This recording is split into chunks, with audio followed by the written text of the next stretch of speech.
Tama nga ako. Alam ko nang isa kang salamangkero nung una pa lang kita makita. Pero ang mahalaga, pumunta ka sa party ko mamayang gabi. Hindi ako pupunta. Ayokong dumalo sa party na ginawa ng isang pipitsuging tulad mo. Pipitsugin ang tingin mo sa akin?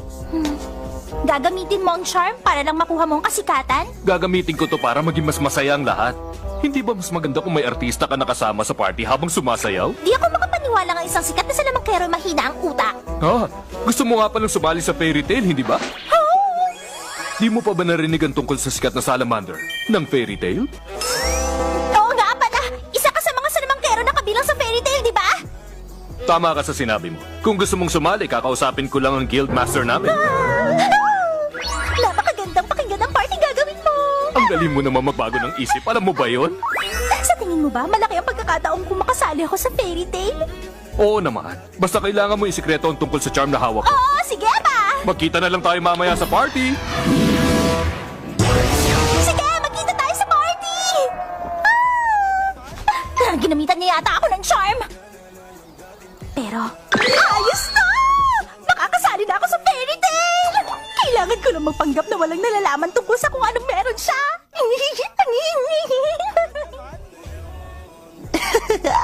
Busog na busog ako. Oo nga! Teka, hindi ba yan yung barko kung saan magpa-party si Salamander kasama ang mga babae? Parang lalabas ang kinain ko. Ikaw naman, iniisip mo palang nagkakaganyan ka na agad. Tingnan niyo yun? Hindi ba yun yung barko ni Salamander? Sana nakasakay din ako doon. Sino Salamander? Hindi mo siya kilala? Siya ang pinakasikat na salamangkero mula sa fairy tale at bumisita siya rito sa bayan gamit ang barko niya. Fairy tale?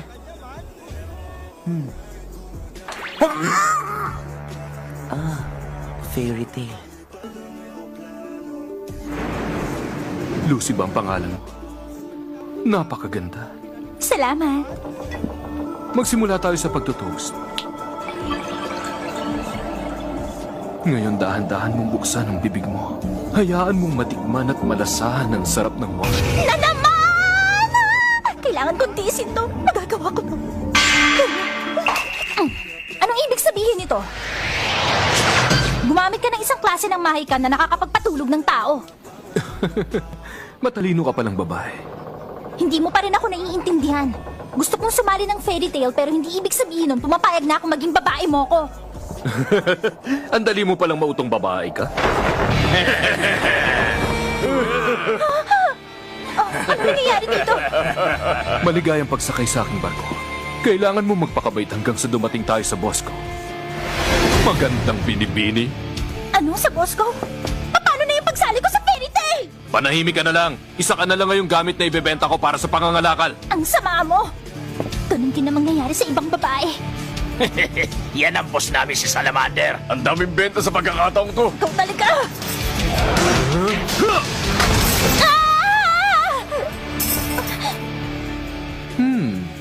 Mga gate key, ha? Celestial Wizard ka pala. Magagamit lang to kapag hawak na may kontrata. Ibig sabihin walang silbi to kung gagamitin ko.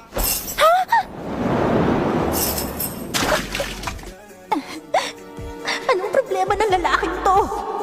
Hindi makatarungan ang ginagawa niya.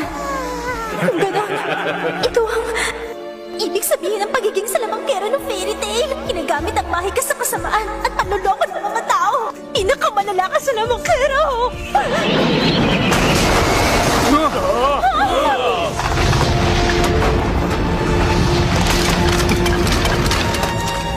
Mabuti dumating ka!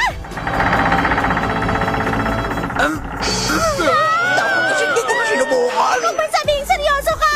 Lucy, anong ginagawa mo rito? Ikaw pala, Happy. Naloko ako. Ang sabi niya, tutulungan niya ako makasali sa fairy tale. Teka nga, ngayon pa ka nagkaroon ng pakpak. Mamaya na natin pag-usapan yan. Tayo na! Nakakainis! Huliin siya! Mananagot tayo sa council kapag may iba nakaalam nito. Pero paano na si Natsu?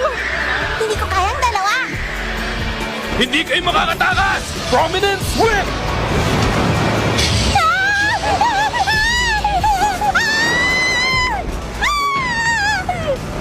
Masyado na pusa! Yun eh! Ikaw!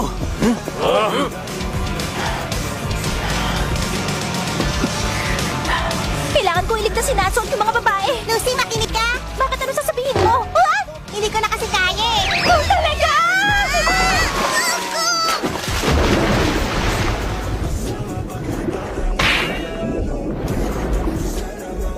mga susi ko. Basta ang mahalaga sa ngayon, makapunta muna kami sa Boston.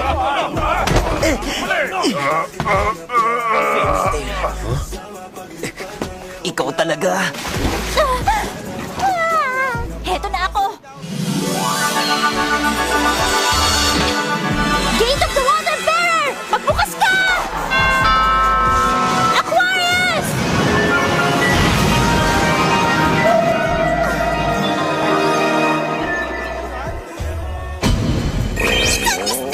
Minahon ka lang! Ang galing mo!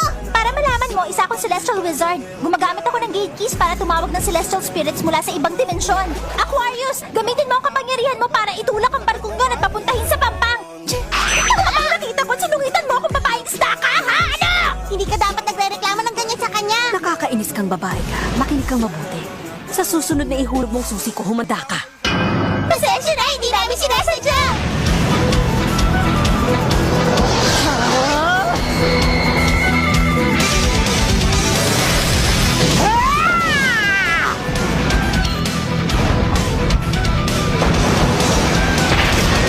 Teka lang, ano nangyayari? Hindi ako sinama mo sa pagtakay ng alon!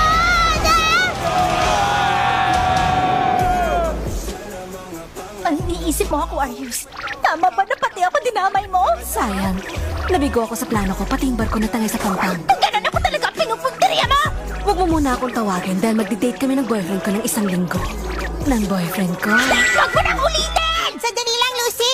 Bakit mo kung pati ako dinamay niya? Ano bang nagawa kong kasalanan sa kanya? Nakakalimutin pala ang pusa. Sumasakit ang ulo ko. Ano nangyari? Napunta sa daungan ng barko. Nakakainis, ang sakit! Natsu! Ah! Tama bang pinagkakalat mong isa kang salamangkero mula sa fairy tale?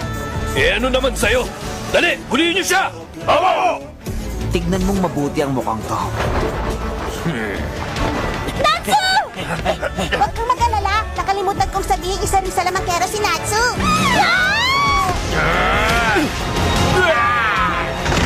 Ang pangalan ko ay Natsu mula sa fairy tale. At hindi ko nakikilala ang tulad mo. Ano? Mula siya sa fairy tale? Si Natsu, isang salamangkero mula sa fairy tale? Ang marka sa braso niya. Hindi nga siya nagbibiro, Boss Bora. Baliw! Huwag mo akong tawagin, Bora! Si Bora? Siya si Bora the Prominence. Ito palang ginagawa niya. Pero sa pagkakaalam ko, maraming taon na siyang ipinatapon ng mga taga-Titan No Skill. Pasensyahan, hindi ko alam kung mabait o masama kang lalaki. Pero hindi ko mapapatawad ang ginawa mo. Nagawa mong magpanggap na isang salamangkero mula sa fairy tale. Bakit? Ano naman ang gagawin mo sa akin? Ha, bata? Prominence Typhoon! Natsu!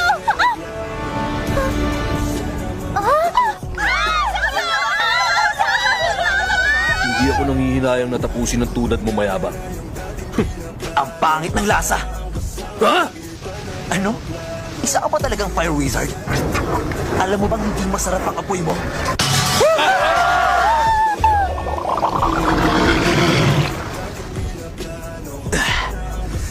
Maraming salamat sa binigay mong pagkain. Anong klaseng nilalang na lalaking yan? Hindi uubra ang apoy sa tulad ni Natsu. Hindi pa ako nakakita ng ganong mahika. Ngayong nakakain na ako, bawi ko na ang lakas ko. Eto na ako! Fire Dragons Roar!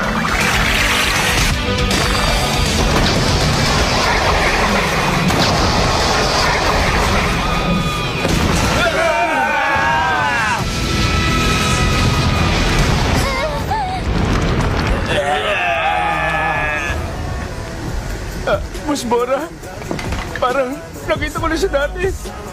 Lalaki may pink na buhok, na may scarf na parang kaliskis. Siya nga yun. Siya tunay na. Tunay na salamander! Tandaan niyo itong mabuti. Ganito ang tunay na isang salamangkero. Mula sa fairy tale! Ah! Red Shower!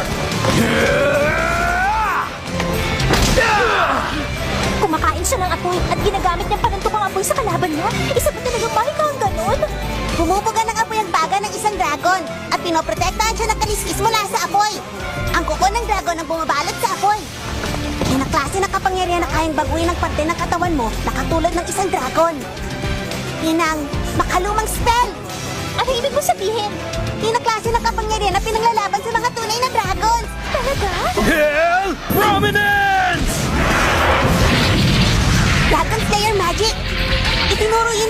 kay Natsu! Eto tanggapin mo!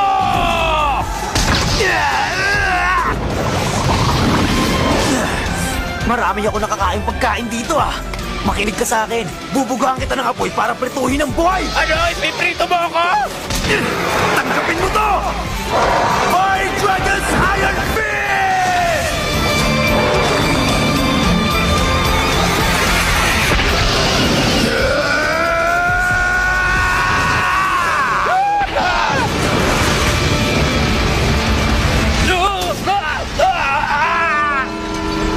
Natsu, hindi magandang gamitin ang apoy para magprito ka ng tao. Tandaan mo yan!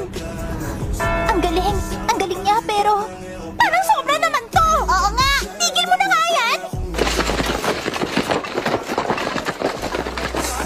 Ang mga sundalo! Bilisan natin! Umalis na tayo rito! Ako dadalhin! Ang sabi mo, gusto mong sumali sa guild namin, hindi ba? Sumama ka sa akin! Oo!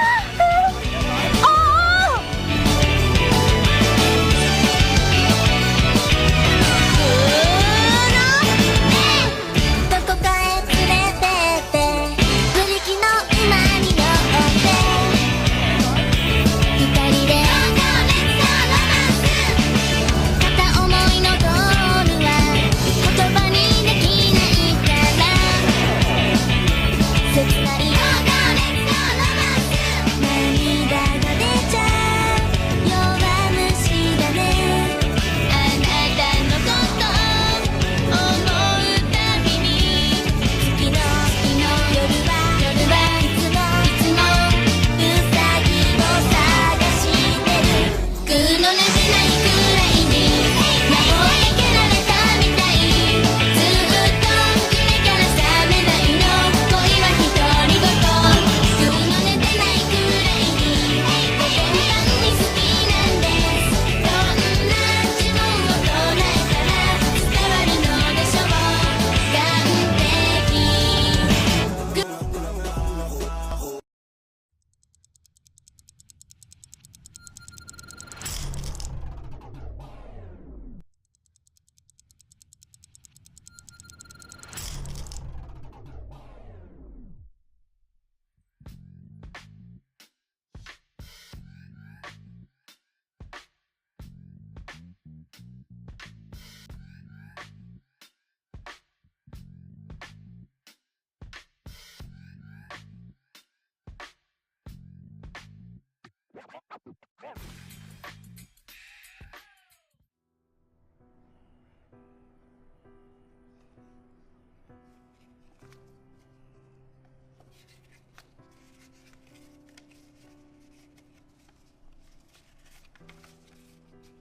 Sam, I know Emily probably doesn't want to hear from me right now, so I'm addressing this to you as her most trusted, loyal companion. Despite everything that happened between me and Emily,